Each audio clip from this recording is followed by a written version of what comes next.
نحمده ونصلي ونسلم على رسوله الكريم اما بعد اللهم صل على سيدنا مولانا محمد وعلى آله واصحابه اجمعین۔ معزز ناظرین و سامعین اکرام، ایک مرتبہ حضرت معاذ بن جبل رضی اللہ تعالی عنہ نے رسول پاک صلی اللہ علیہ وآلہ وسلم سے عرض کیا، یا رسول اللہ اخبرنی بعمل یدخلنی الجنہ ویباعدنی من النار۔ رسول اللہ صلی اللہ علیہ وسلم سے عرض کیا کہ یا رسول اللہ مجھے کوئی ایسا عمل بتا دیجئے جو مجھے جنت میں داخل کر دے اور جہنم سے دور کر دے۔ میرے آقا علیہ الصلوۃ والسلام نے ارشاد فرمایا،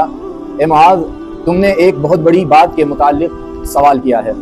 لیکن وہ ایسے شخص کے لیے آسان ہے جس پر اللہ تعالیٰ اسے آسان فرما دے۔ میرے آقا علیہ السلام فرماتے ہیں، معاذ تم نے ایک بڑی چیز کے متعلق سوال کیا ہے، تم نے سوال کیا ہے کہ میں جنت میں داخل ہو جاؤں اور جہنم سے دور ہو جاؤں۔ حضور نے فرمایا، معاذ تم نے بہت بڑی چیز کے متعلق سوال کیا ہے، لیکن اے معاذ یہ بھی سن لو، اللہ تعالیٰ جس پر آسان کر دے تو پھر اس کے لیے یہ چیز آسان ہو جاتی ہے۔ سامعین محترم، انسان کی سب سے بڑی کامیابی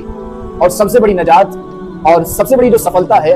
وہ یہی ہے کہ جہنم سے بچ کر جنت میں داخل ہو جائیں۔ قرآن مجید میں اللہ پاک نے ارشاد فرمایا، کل نفس ذائقۃ الموت، کہ ہر جان کو موت آنی ہے۔ آگے رب نے ارشاد فرمایا، وانما توفون اجورکم یوم القیامہ، اور قیامت کے دن تمہارے اعمال کا پورا پورا بدلہ دے دیا جائے گا، یہ رب نے ارشاد فرمایا۔ آگے رب فرماتا ہے، فمن زحزح عن النار وادخل الجنۃ فقد فاز، اس دن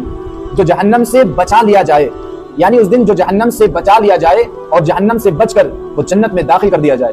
وہ ادخل الجنہ، اور جنت میں داخل کر دیا جائے، فقد فاز، تو یہی ہے سب سے بڑا کامیاب انسان۔ سب سے بڑی کامیابی کیا ہے؟ کہ جہنم سے بچ کر جنت میں داخل ہو جانا، یہ سب سے بڑی نجات، سب سے بڑی سفلتا اور سب سے بڑی کامیابی اور سب سے بڑی کامرانی ہے۔ لیکن سامعین محترم، جنت میں جانا اتنا آسان بھی نہیں ہے۔ قرآن مجید میں رب نے ارشاد فرمایا، ام حسبتم ان تدخلوا الجنہ، کیا تم یہ گمان کر بیٹھے ہو کہ جنت میں یوں ہی چلے جاؤ گے؟ ولما یاتکم مثل الذین خلوا من قبلکم، ابھی تو تم پر وہ زمانے نہیں آئے جو تم سے پچھلوں پر زمانے آئے، یعنی جن آزمائشوں میں وہ گزارے گئے ابھی تو تم ان آزمائشوں میں نہیں گزارے گئے۔ آج کا مسلمان سمجھتا ہے میں نے کلمہ پڑھ لیا جنت مجھے مل جائے گی، میں جنت میں جاؤں گا، اور حقیقت ہے میرے آقا علیہ الصلوۃ والسلام نے ارشاد فرمایا، من قال لا الہ الا اللہ دخل الجنہ، جس نے لا الہ الا اللہ خلوص کے ساتھ پڑھا اللہ تعالیٰ اس کو جنت میں داخل فرما دے گا۔ لیکن جو تم گناہ کر رہے ہو، جو تم نمازوں کی قضا کر رہے ہو، جو تم والدین کی بے قدری کر رہے ہو، جو تم رزق حلال کو چھوڑ کر دولت کی حوث میں رزق حرام کی طرف رغبت کرتے ہو، کیا اس کا حساب اللہ تبارک و تعالیٰ تم سے نہیں لے گا؟ کیا اللہ رب العزت تم سے ان گناہوں کو کرنے کی وجہ دریافت نہیں فرمائے گا؟ حدیث کا مفہوم ہے، میرے آقا علیہ السلام فرماتے ہیں، حدیث قدسی ہے کہ اللہ نے فرمایا ہے کہ بنی آدم کے قدم اس کے سامنے سے ہٹنے نہیں پائیں گے، بنی آدم، تمام اولاد آدم کے قدم، جب تک کہ اللہ تعالیٰ 5 چیزوں کے بارے میں سوال نہیں کر لے۔ سب سے پہلے اللہ پاک پوچھے گا کہ میں نے تمہیں زندگی عطا فرمائی، تمہیں دنیا میں بھیجا، اپنی عبادت کے لیے بھیجا کہ تم میری عبادت کرو، اور میں نے اپنے انبیاء کو مبعوث کیا تاکہ تمہاری تربیت کریں، تمہاری رہنمائی کریں، تمہیں بتائیں کہ سیدھا راستہ کون سا ہے، صراط مستقیم کون سا ہے۔ تو رب ارشاد فرمائے گا، بتاؤ تمہیں زندگی جو میں نے دی تم نے اس کا کیا حق ادا کیا؟ اللہ پاک پوچھے گا زندگی کیسے گزاری بتاؤ، ایک سوال ہو گیا۔ اس کے بعد پھر رب ارشاد فرمائے گا نوجوانوں سے کہ میں نے جو تمہیں جوانی دی اس جوانی کا تم نے کیسے استعمال کیا، اس جوانی کو تم نے کیسے یوز کیا، کہیں اس طاقت کا تم نے ناجائز استعمال تو نہیں کیا، کہیں تم نے اس جوانی کی طاقت کو سہارا بنا کر لوگوں کو بے جا تکالیف تو نہیں دی، لوگوں کو پریشان تو نہیں کیا، لوگوں کو اذیتیں تو نہیں دی، کہیں تم اس جوانی کے نشے میں میری نافرمانی تو کر نہیں آئے ہو؟ بتاؤ مجھے تم نے جوانی کیسے گزاری؟ حالانکہ وہ تو علام الغیوب والشہادہ ہے، وہ تو سب جانتا ہے، لیکن اس نے وعدہ کیا ہے میدان محشر قائم کرنے کا کہ جہاں میرے آقا علیہ الصلوۃ والسلام ارشاد فرماتے ہیں، ما احد اصبر على اذى يسمعه من الله يدعون له الولد ثم يعافيهم ويرزقهم، یعنی حضور علیہ الصلوۃ والسلام نے ارشاد فرمایا، اور صحیح بخاری اور صحیح مسلم کی متفق علیہ حدیث ہے، میرے آقا فرماتے ہیں تکلیف دہ بات سن کر اس پر صبر کرنے والا اللہ سے بڑھ کر کوئی نہیں، وہ اس لیے وہ اس کے لیے اولاد کا دعویٰ کرتے ہیں لیکن وہ پھر بھی ان سے درگزر کرتا ہے اور انہیں رزق بہم پہنچاتا ہے، کیونکہ اللہ کا تبارک و تعالی حلیم ہے، وہ اپنی شان کے لائق بندوں کے گناہوں کو برداشت کرتا ہے۔ یہ دنیا اللہ نے اس لیے بنائی تھی تاکہ اس کی پشت پر اس کی عبادت ہو، اس کے احکامات نافذ ہوں، انسانوں کو اللہ نے اس لیے بھیجا تاکہ وہ اس کی عبادت کریں، اس کی پرستش کریں، اس کے احکامات پر عمل کریں، اس کے انبیاء کرام کی دعوت کو تسلیم کریں، اور جو کتابیں اللہ نے نازل فرمائی اس لیے نازل فرمائی تاکہ ان کتابوں کے اندر جو اللہ کے احکامات، اللہ کے حکم، جو اللہ کی شریعت ان کتابوں کے اندر آئی ان کے مطابق انسان فیصلہ کریں اور زندگی بسر کریں۔ اس لیے اللہ رب العزت نے اس کائنات کو، اس دنیا کو بنایا۔ لیکن سامعین محترم، یہ اللہ کا علم ہے کہ اللہ رب العزت نے اس دنیا کو آزمائش کے لیے چھوڑ دیا، کیونکہ میرے آقا علیہ الصلوۃ والسلام نے فرمایا نا کہ 5 سوال اللہ تبارک و تعالیٰ بندوں سے کرے گا۔ انسانوں سے پوچھے گا زندگی کیسے گزاری، اس کے بعد جوانوں سے پوچھے گا کہ تم نے جوانی کہاں پر گزاری، تیسرا سوال اللہ تبارک و تعالیٰ کرے گا کہ بتاؤ تم نے مال کہاں پر خرچ کیا، پھر پوچھے گا کہ مال کمایا کیسے، مال کہاں سے کمایا اور کہاں پر لٹایا، اور آخری سوال اللہ تبارک و تعالیٰ اہل علم سے پوچھے گا، جنہیں اللہ نے علم عطا فرمایا، ان سے پوچھے گا کہ بتاؤ میں نے جو تمہیں علم دیا تم نے اس پر کتنا عمل کیا، تم اس علم کے ذریعے سے غرور اور متکبر کے شکار تو نہیں ہو گئے،